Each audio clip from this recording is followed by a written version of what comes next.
How's it going, everybody? Welcome to the channel. As always, if you enjoyed today's video, don't forget to hit the like and subscribe, all the normal stuff. Yeah, my last video, I think Luffy had fallen over and I didn't even notice. Don't worry, he's back up. He's good. He's fine. He's made of rubber. It didn't hurt. He was just taking a nap. So, Tokyo Revengers. I finally started watching the anime. I haven't looked at the manga yet. I actually need to go back. I need to go and look and see if the beginning of the manga is the same as the anime. Because I got done with episode 1 of Tokyo Revengers, and my literal only thought was, what the fuck did I just watch? I'm sorry, that was the reaction I had. And I kind of want to go through the thought process.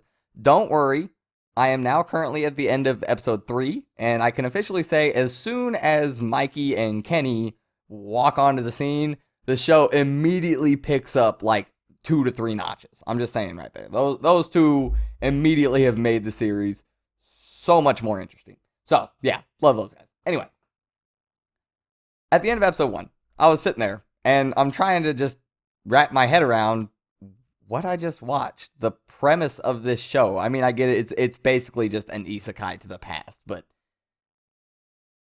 okay.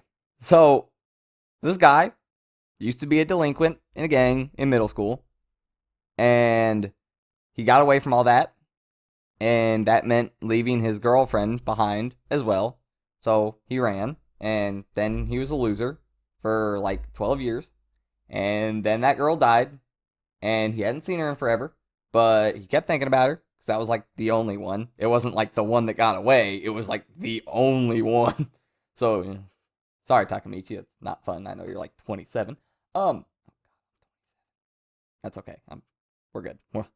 We're fine, we're good. We're 27, but we're not in Takemichi's spot. Alright, we're fine. So, anyway, he then gets randomly pushed in front of a train.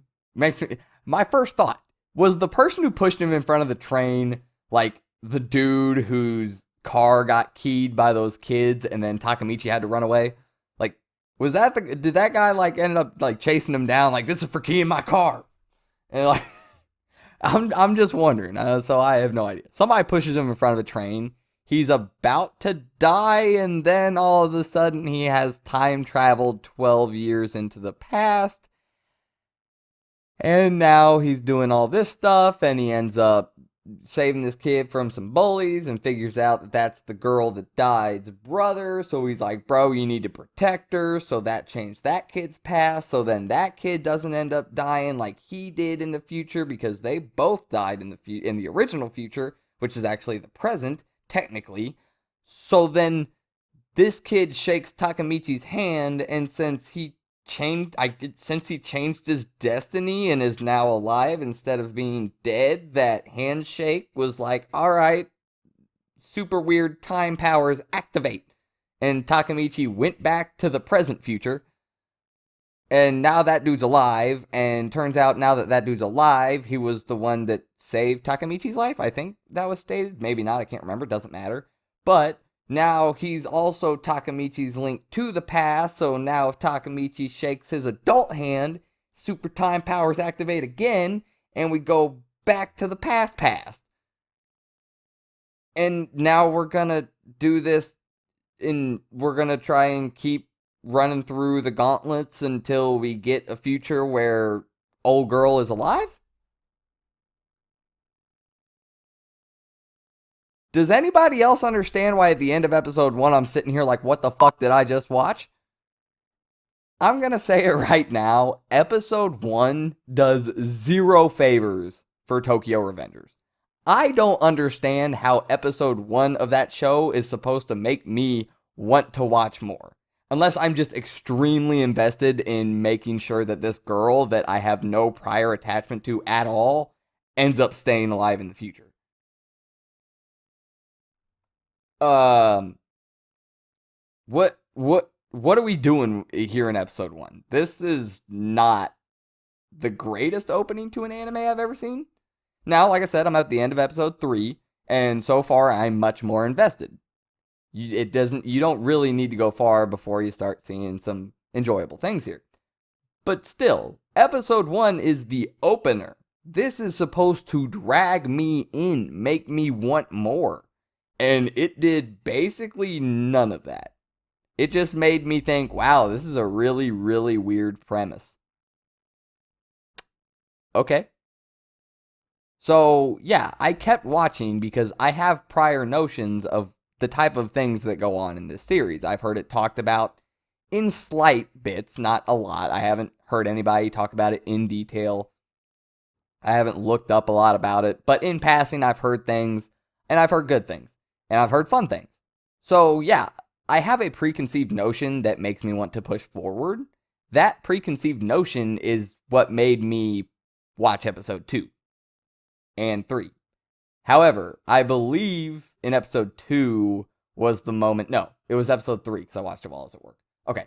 It was, well, on break at work. I don't get to watch shows while I work. I wish I did. My God, that would be wonderful. Anyway, so yeah, I'm at work on break and I watch episode 3. And there was a moment in episode 3 where I said, okay, I am in. I am ready. Let's get more. But we'll get to that. Actually, you know what? On second thought, we'll just get to it now.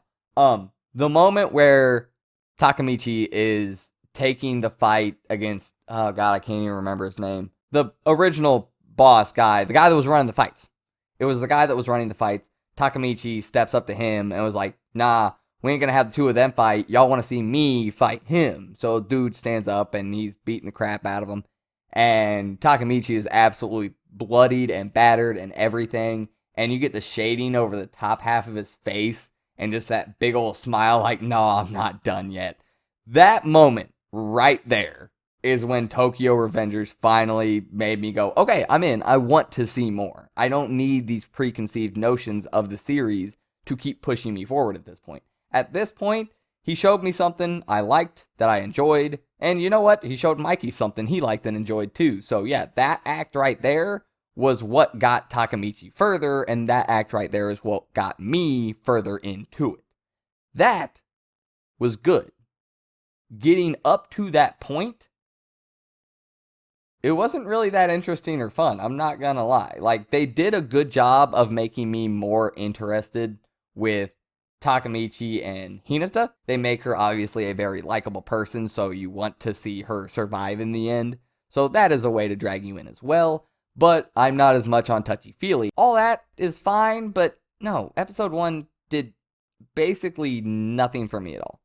It really didn't. But yeah, no. I got to end of episode 3 and I'm much more invested now. I really had to bring attention to the fact that episode 1 of this is not really enjoyable or fun. It's boring for the most part, if you ask me. It did very little to draw me into the series. Yeah, episode 1 did 0 favors for Tokyo Revengers. But hey, I got past it and I'm here for the rest, so let's see where it keeps going. I've heard good things, and I feel like I'm probably gonna like it. It's got some Black Air Force energy in it, and I mean, you can't not like that. I mean, it's just kind of how it goes. So yeah, I hope you guys enjoyed, and I'll see you next time. I'm out. Let me know your thoughts down below.